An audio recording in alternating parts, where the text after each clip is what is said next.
Welcome back. We've got some big stuff to talk about today because earlier this morning, or last night, or sometime in the afternoon, I don't know, depends where you live, there was another Warhammer preview live, this time from the LVO 2025, and frankly, I woke up way too early to stream it.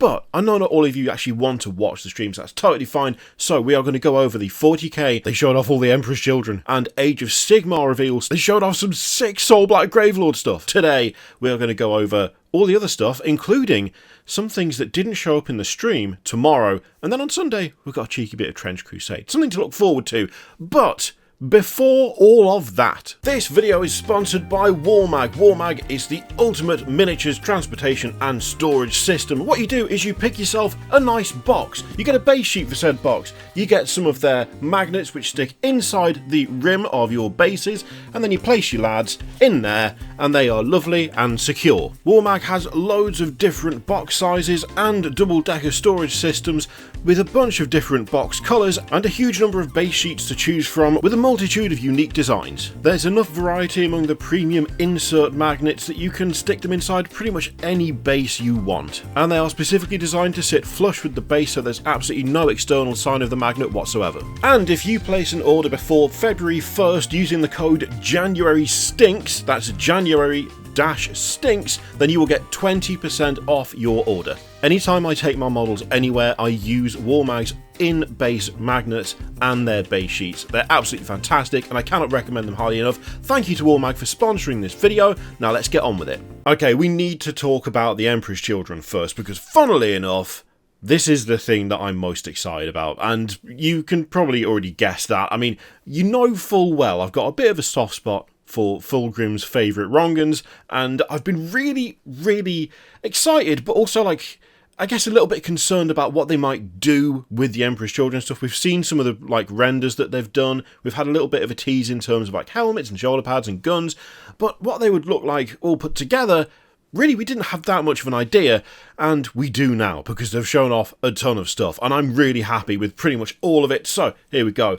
Establish exactly how much is too much with the Emperor's Children. Now, I will say, before we even get down into it, that's an interesting and maybe even slightly misleading headline, because something that I think they have managed to do with this is make the Emperor's Children look like Emperor's Children without making them too messy, too cluttered. They haven't death guarded it.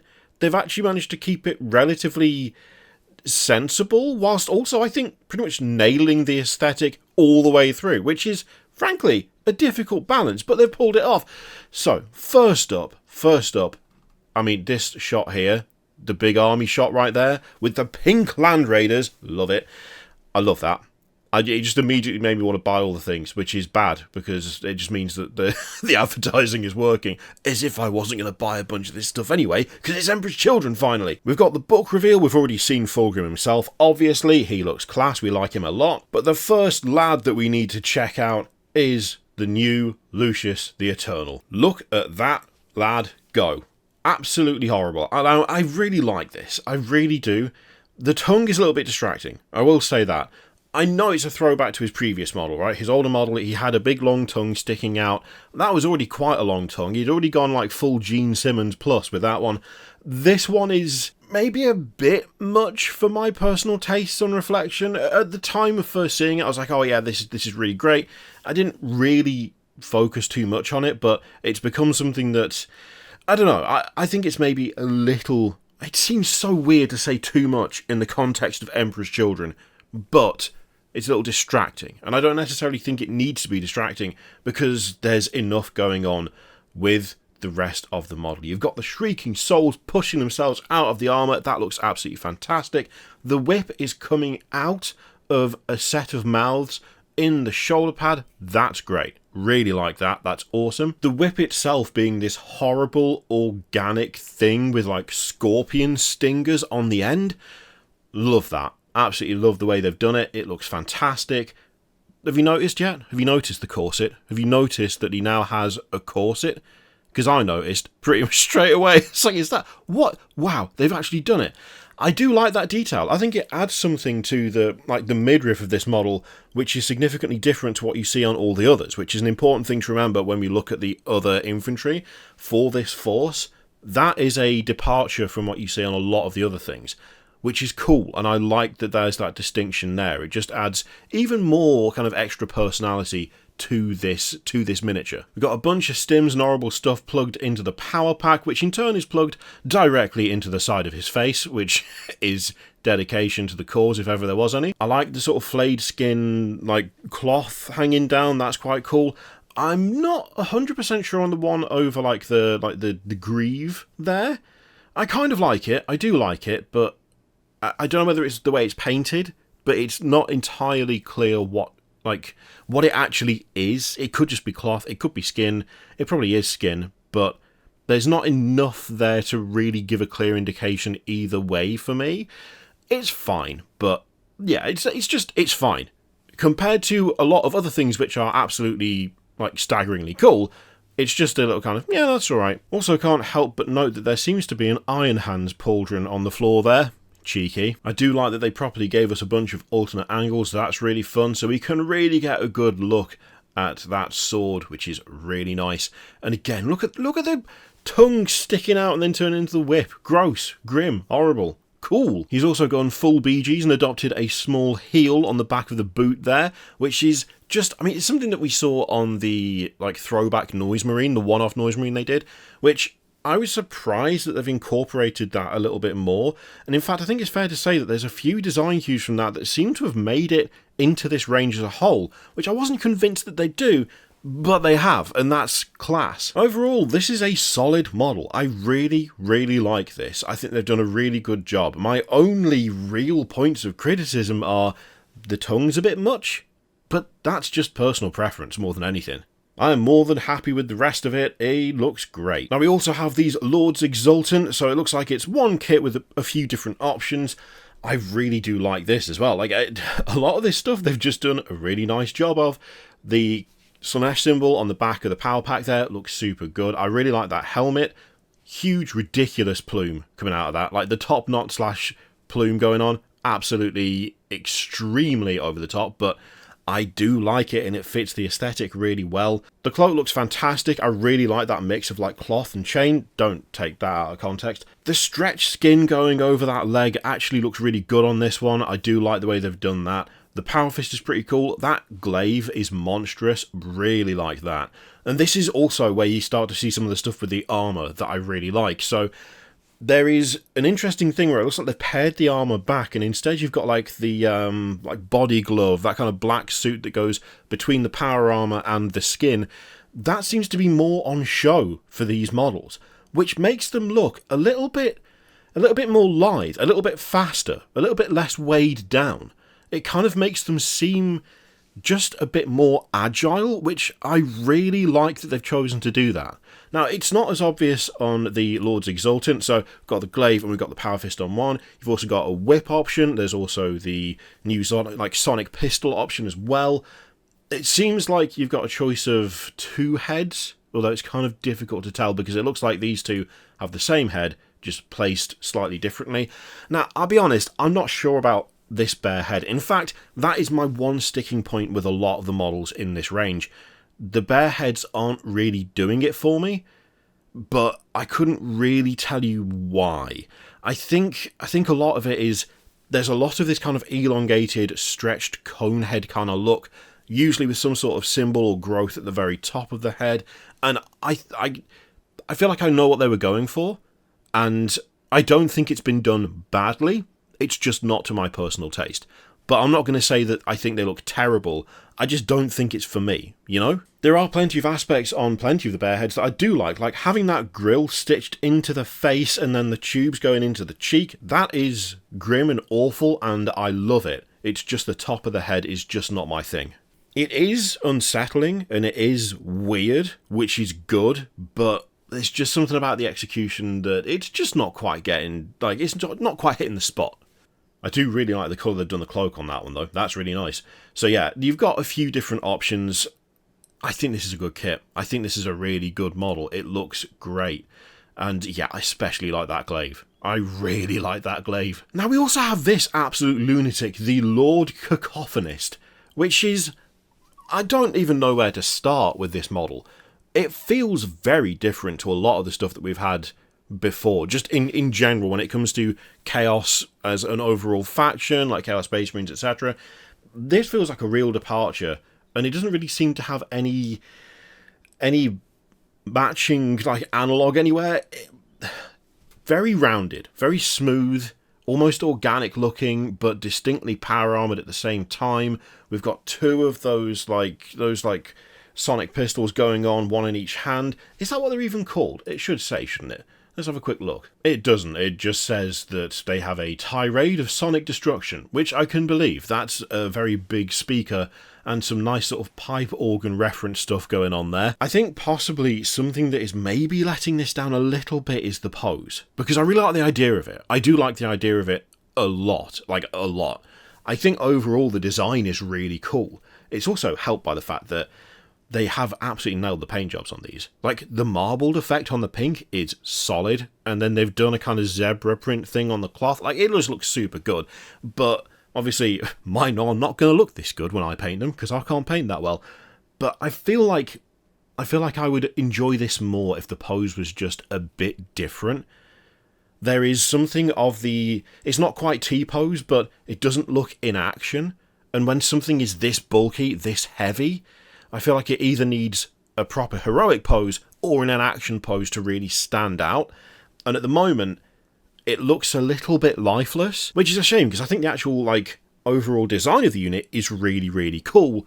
It's just the posing that I'm not quite, like, getting along with. But even with this absolutely chunky lad, you've got this kind of cut-off, like, power armor. The chest is, like, cut off, and so you've got that exposed stomach that seems to show more just the suit under the power armor, which I really like that. I really like that aspect. I think it looks really good. And it sets them apart from your standard Chaos Space Marines. In fact, even looking at this guy, there is a bit less, it feels like, in terms of ornamentation and spiky bits than you might expect from the Emperor's Children, especially given the default, like, Chaos Space Marine range. Now, obviously, we've got to talk about Noise Marines. We've got to talk about Noise Marines. They are a core staple, right? It's one of the things that we all wanted to see. And having already seen the guns, I'm so happy that the rest of the unit matches up really quite nicely, I think. These are not the kind of cracked and broken cacophony of the Horus Heresy, which in some ways is perhaps a little bit of a loss, not having more of that aspect here, but they also kind of need to be their own thing. They have to be distinct from those. These are the full-on 40k equivalent. They are what, you know, they've turned into this from that, and I think they've done a really good job with these. Like, I really, really like them. There's a nice array of different speakers going on. The speakers all look a little bit unique, but are still easily recognisable in terms of what they do.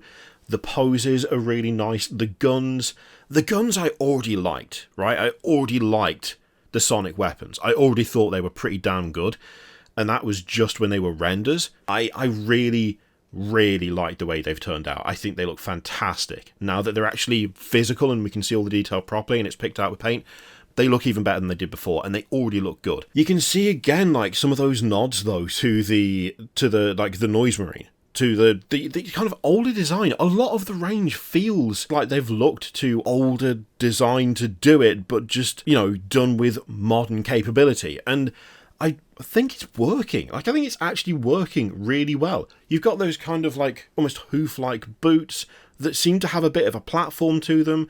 The greaves are a lot more sculpted, they're a lot more rounded. You don't have a lot of the kind of edge trim that goes on with a lot of the Chaos stuff, so they look the part, but they're not overwhelming in terms of their design in the same way that a lot of the, like, Death Guard ranges, for me personally. I feel like these pull off a really nice balance where they are totally 100% recognisable as being Noise Marines. They are clearly Slaaneshi units, but they're not actually that busy. They're not actually that, like, over the top. They're excessive, but in a way that isn't unpleasant on the eye, and you're not finding yourself drawn to 1,000 tiny details. I think they flow really, really well. And I have to admit, looking at the rest of the range as well, a little part of me wonders if they didn't want to do anything too outrageous, because, you know, the state of Warhammer 40k and Games Workshop as a whole has changed over the years. It's become a lot more approachable as time has gone on, and kind of leaning into what I think a lot of the community feels is like the default for Slaanesh. They didn't want to do that. They wanted to do something that was more approachable for everyone, basically. And I think that limitation has kind of made them use what things they could to make them look Slaanesh a bit more sparingly, which has just meant that they're not too busy, they're not an absolute eyesore, they have some really nice design elements that are cohesive across the entire range, but is still recognisable as being something derived from Space Marines as a whole.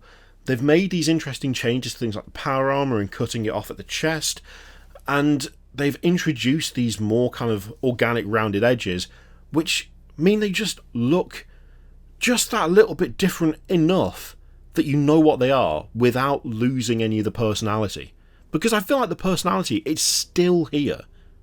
It's still here. So we also have the Flawless Blades, which is a dark mirror to the Elite Palatine Blades of the Great Crusade.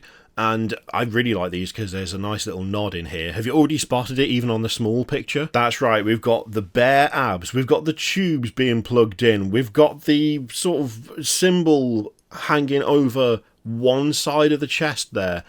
There's a little bit of that iconic Slaanesh artwork coming through here. Like, they deliberately and definitely use that as inspiration. And in fact, on one of the images they showed on the stream, there is a head that matches that iconic artwork really, really well. Like, you can see where they got the design for this unit from, and that just makes me super happy. Again, I'm not entirely sold on some of the bare heads here, but the overall design of the unit is really, really nice.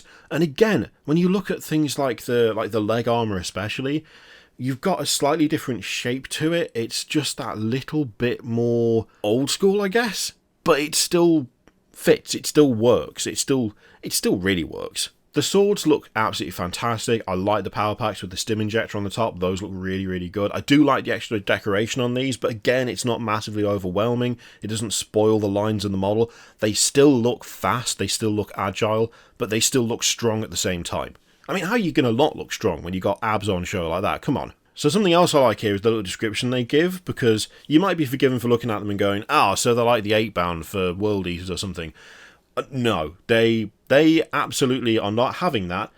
They are just absolutely off on one because they're filled with just combat stims and psychoactive substances, so they are constantly full of adrenaline and loving life.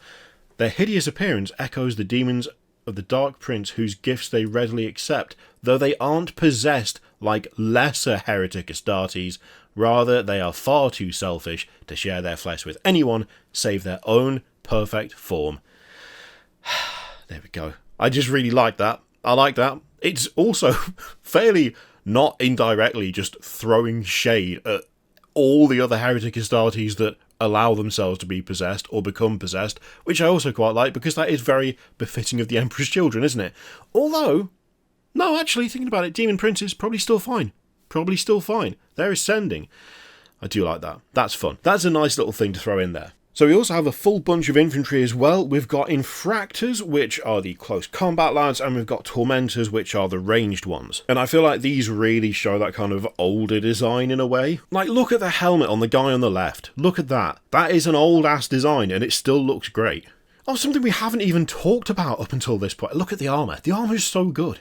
They do look still power-armoured, but it feels that little bit lighter, and it feels that they're just that little bit faster. It really emphasises that, and that's really cool. Something we haven't even talked about is the fact that they have kept the black and the pink, because I saw quite a lot of speculation in the run-up to this of people saying they'd probably go purple and gold, because, I mean, at this point, this lot have not been around in terms of miniatures for a while. Like, they haven't had a particular focus, they haven't had a range. All the others have had a range. We have Thousand Suns and World Eaters and Death Guard. I know World Eaters have only been relatively recent, but obviously those have been about for a bit. It feels like the Emperor's Children have kind of been on the back burner for a long time and have not received anything hugely meaningful in terms of publicity or Games Workshop really drawing much attention to them. And I have seen quite a few people who just assumed they would go for purple and gold because that's now the more recognisable scheme. Horus Heresy has become quite big, and a lot of the stuff that we've been, drooling over when it comes to the Emperor's Children have been from that range.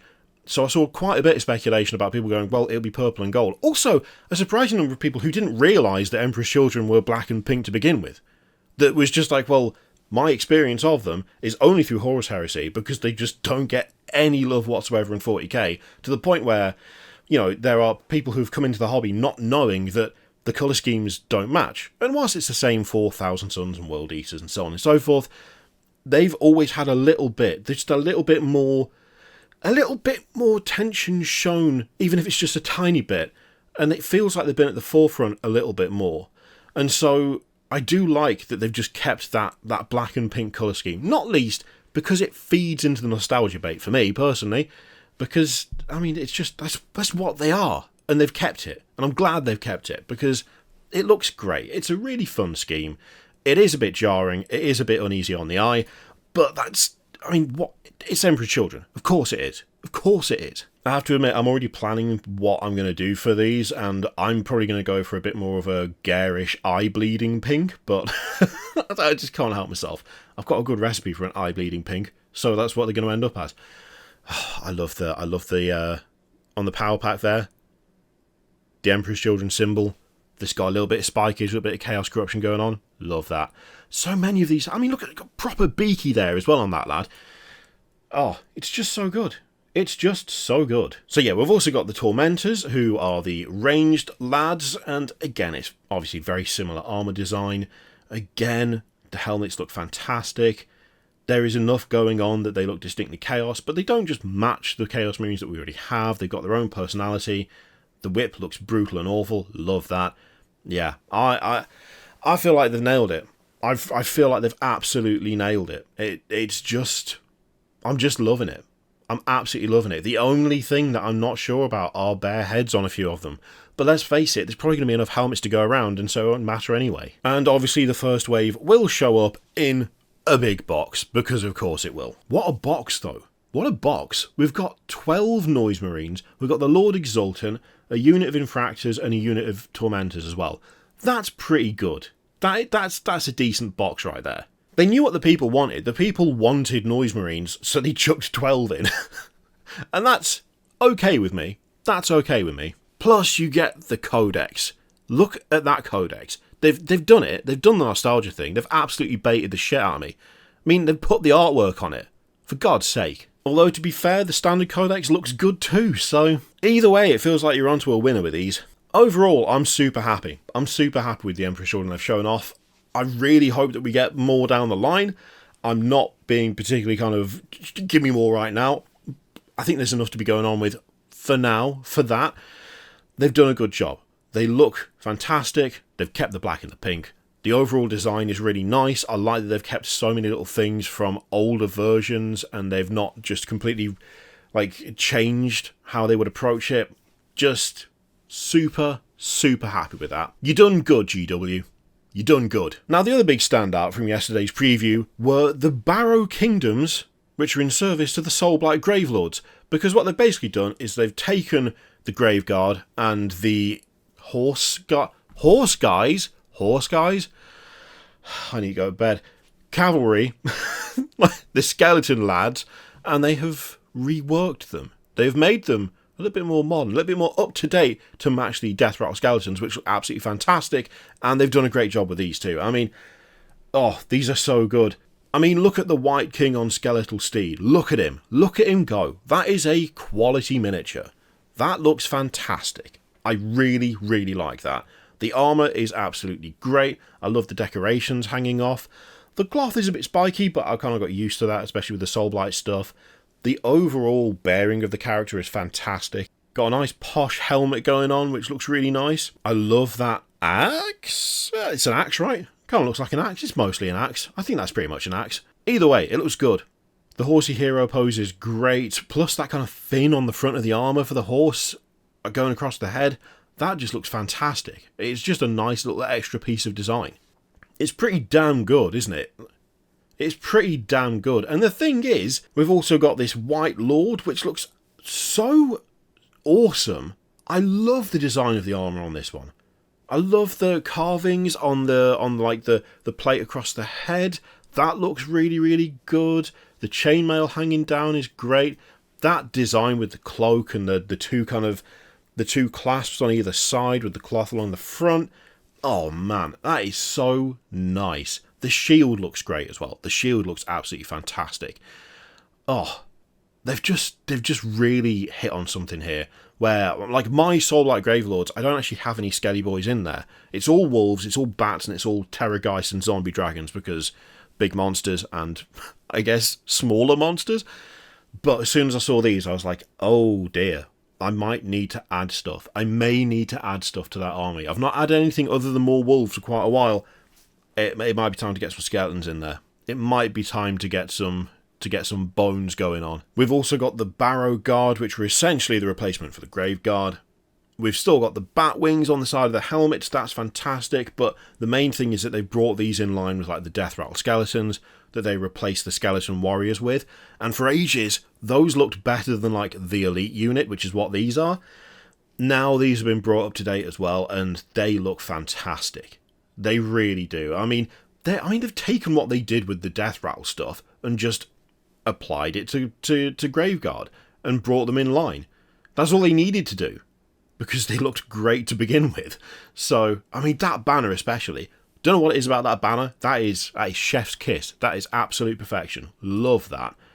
Oh, great little unit that is. We also have the Barrow Knights as well, so we've got the mounted cavalry. Love these. Some of the horse poses are a little bit lackluster on these, but overall I do quite like them. They've got a nice amount of personality. I think it's just a couple of them look a bit, I was going to say lifeless. I mean, obviously, it's the skeleton of a horse being rode by the skeleton of a dude. Or gal, whatever. But when I say lifeless, I don't mean... You know what I mean? There's not much movement. Which I guess still doesn't make a huge amount of sense, but you get it. Please tell me you get it. So, again, fantastic banner. Really like that. Yeah, I like the design overall. I think I would just like a bit more motion from them. A bit more like momentum going on. But apart from that, again, the design's really, really nice. Really nice. And the thing is, then I was like, okay, well, this is all really cool. Also, that is a great battle tome cover. That is fantastic. Love that. I was like, okay, cool, fine. But then this guy shows up. So Prince Vordry, not on a zombie dragon. So this is is it a Draconith, I think it says? Oh, where is it? There we go, Draconith. And the Draconith is called Shordmare, Lord of Revenants. Look, the important thing is, that is badass. That is a great model. That is a fantastic model. That dragon, that undead zombie dragon, that's also a Draconith, because I'm assuming they don't want to call it a zombie dragon anymore, because that's very generic. Although Barrow Knights is pretty generic as well. That is fantastic. I have to admit, I do like Vordry himself. I feel like he's going to be a nightmare to transport. How goddamn tall and spindly is that lance going to be in any sort of transport solution? That's a little bit of a concern. Overall, he looks really good though. He does look really good. I think the throne having the two like little dragon decorations, they're like the same size as him. The big dragon decorations is maybe a bit much. I would be tempted to actually get rid of those. But the cloak billowing out, perfect. The armour, perfect. The lance is ludicrous, and as I say, it's probably going to be a nightmare to actually take anywhere. But for me, the real standout is the actual dragon itself. And the nice thing is, you can build it without the dude. You have the option of fielding what is, frankly, I think one of the best dragon-adjacent miniatures Games Workshop has ever made. And I'm not being hyperbolic. I genuinely think this is one of the nicest things they have ever done. It is perfect. There is literally no part of this that I do not like. This is top tier, absolute A-game stuff. It's so good.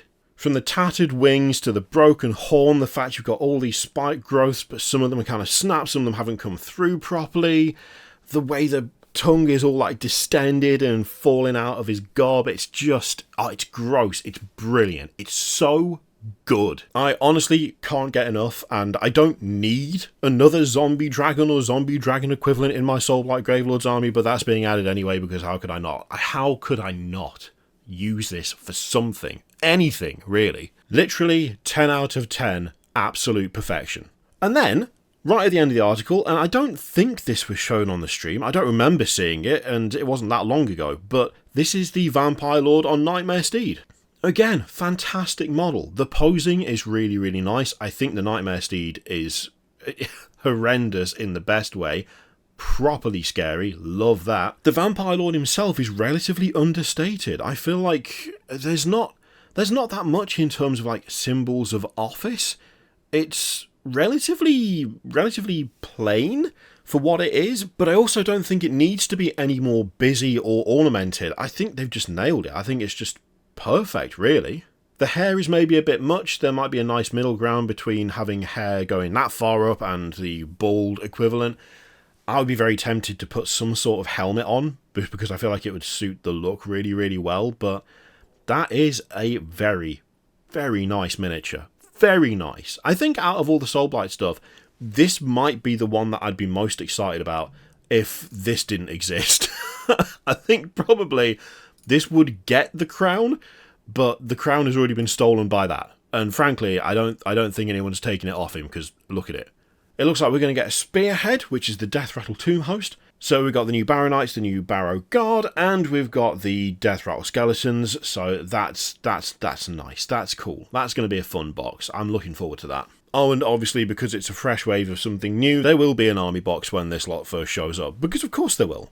You weren't expecting anything else, were you? So there you go. That's what we saw for the Emperor's Children and for the Soulblight Gravelords. Bit of a weird mix for this video, I know, but we've got other stuff to look at in the form of a lot of individual miniatures and things tomorrow, so stick around for that. Thank you very much to Warmag for sponsoring the video. Again, if you're going to buy anything before the 1st of February, use that discount code January-stinks! And get yourself 20% off. What do you reckon of all of that stuff? Are you super happy with what they showed off? Are you super happy with the Emperor's Children? Were you expecting not much from the AOS stuff and then found yourself loving some more Skelly Boys? Let me know what you thought in the comments down below. In the meantime, feel free to click all the things, and I will see you for the next one.